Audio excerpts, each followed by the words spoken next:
Hello, my sisters in ministry out there. It's Reverend Joslyn.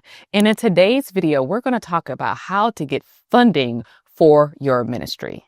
Now, I've been supporting sisters for many years now in launching and scaling their ministries. And this is one of the biggest struggles that they have is how to figure out how to get money for the vision that God has given them. Now, from personal experience, I remember when I first got started with my ministry, I didn't really have a plan in place for generating revenue. I had just quit my full-time job and I was focusing on my ministry, and I met with a girlfriend over coffee and I was telling her all the things I was planning to do. I was launching a YouTube channel. I was doing this podcast. I wrote a book and, I was going to glorify God through my ministry. And she just stared at me, kind of like I'm doing right now, with this deer in headlights look. And she said, "Jocelyn, I know you're excited and everything, but I don't understand your business model. How are you going to have revenue for your ministry?" And at first I was offended. I'm like, she's not supporting my ministry. Why doesn't she see the vision? But she was right. Because what I was doing, I was spending all this money out of my pocket to fund this vision and had no plan to generate revenue. So I want to help you not to make the same mistake that I did, because it's very important when you step out to launch this ministry, particularly if you have a goal of doing this full time, that you have a plan to generate revenue. And that's what we're going to talk about today. So let's get started. So before we jump in and talk about dollars and cents, one of the things that you must get crystal clear on is who you are called to serve. Your ideal client, sometimes we call it an avatar, is the person who is your assignment.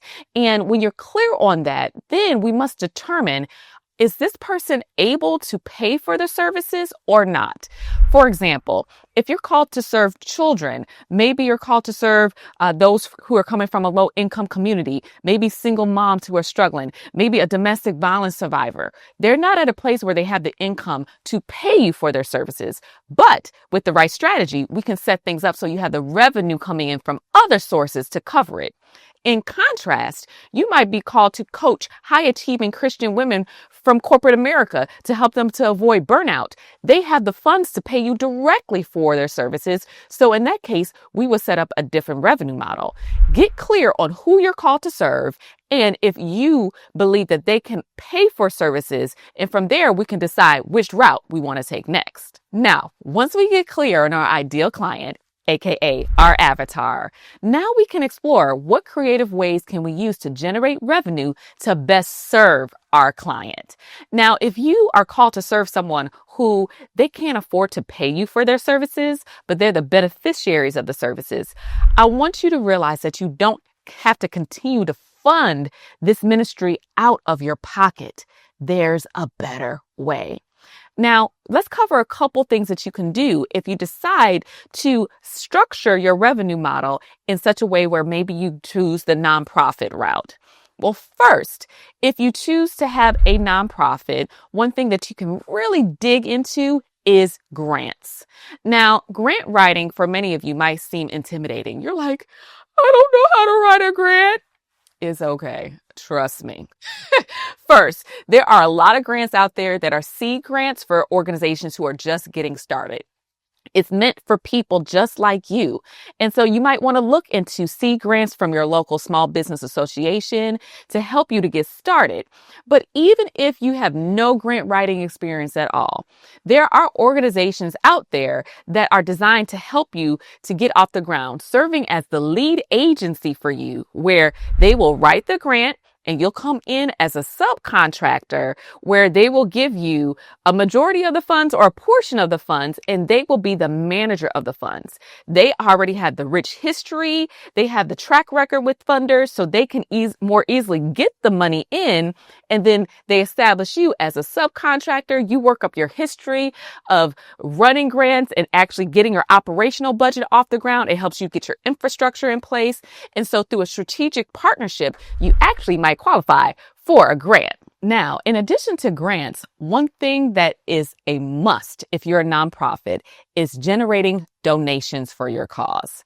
Now, I was an executive director of a nonprofit agency for over a decade. And during that time, I definitely leaned into individual donors because I realized that grants, sometimes they can be fickle. They have end dates. Even if you have a partnership with one organization for 1 year, if you have a change in government administration, they can say, oh yeah, we're not funding your project anymore.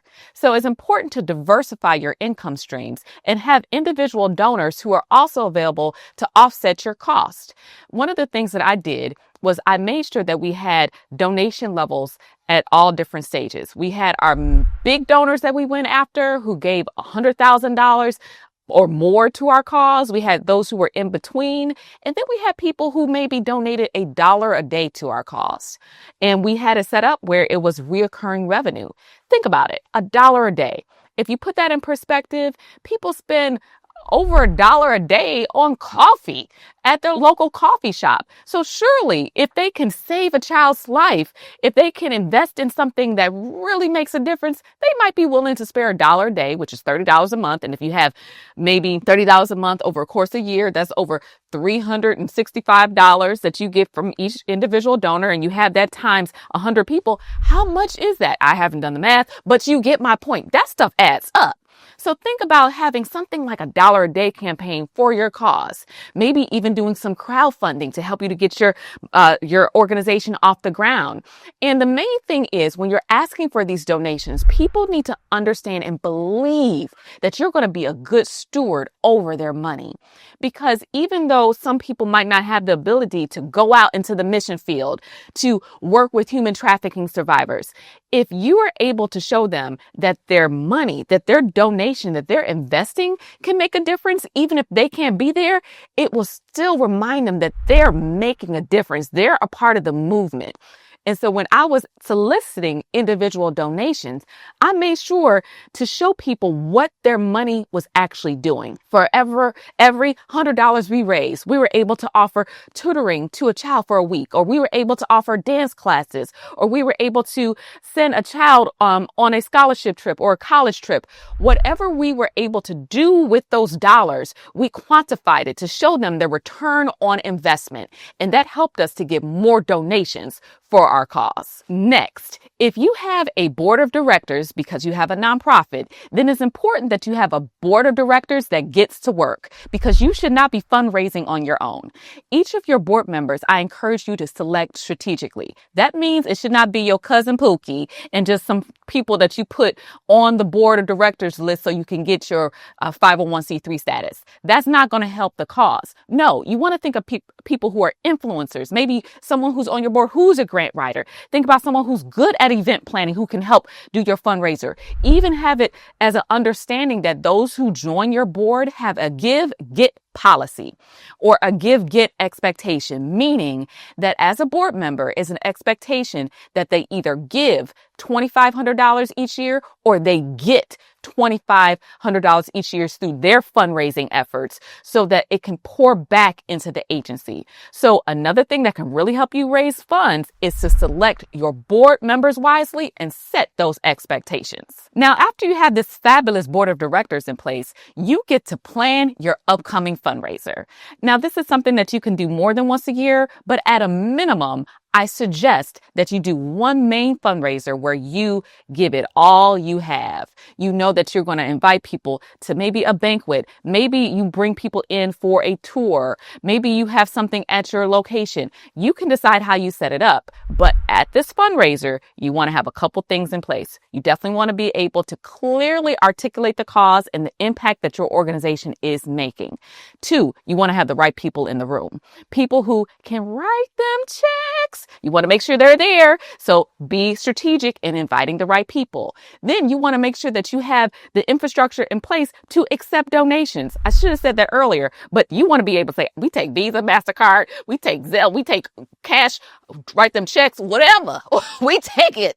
Okay. So that you can collect the money, because I've gone to fundraisers before where people made it difficult for me to give the money. And because they didn't take my payment method, I could not give. And then when people get home, they forget, they have good intentions. So make it easy for people to donate. And then even set it up where people can do long-term pledges where they say, okay, over the course of the year, I'm going to pledge $5,000. That way they don't have to give it all at once, but they're able to give it over time.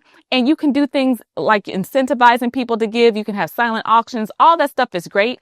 But the main thing is you want to be able to tell the story about your cause, because if you tell the story in a way that touches people's heart at that fundraiser, they will open up their pocketbooks to you. So the last thing I want to talk about for those of you who choose the nonprofit route is identifying a for-profit revenue stream to fund your nonprofit mission. Maybe you have a book that you always wanted to write, and if you write that book, the proceeds can go towards your nonprofit. Maybe you have a cool tagline or slogan and you already have an awesome community, so they recognize your slogan and you put it on t-shirts and you put it on mugs and you have merchandise that you sell. There's been nonprofits who had bath and body products and they sold those bath and body products and the proceeds went towards their nonprofit cause. Here's what I know. People are much more likely to buy a t-shirt or a candle if they know that candle is associated with saving someone's life. So consider starting a product line of some sort and having those proceeds help fund your mission. So in this video, we covered a lot of ways in which you can raise funds for your nonprofit mission, and I hope it was helpful for you. But if you're someone who've decided that you actually want to have a for-profit revenue model, I have a lot of good information to share with you. But you're going to have to wait until my next video drops. So to make sure that you don't miss that video, you want to make sure to subscribe. Definitely, I want to hear your comments about what was most helpful for you in this video, and like and share this if you think this will be beneficial to others. Also, if you haven't already, be sure to download my free Ministry Launch Starter Kit at sisterstartyourministry.com. I will see you in the next video.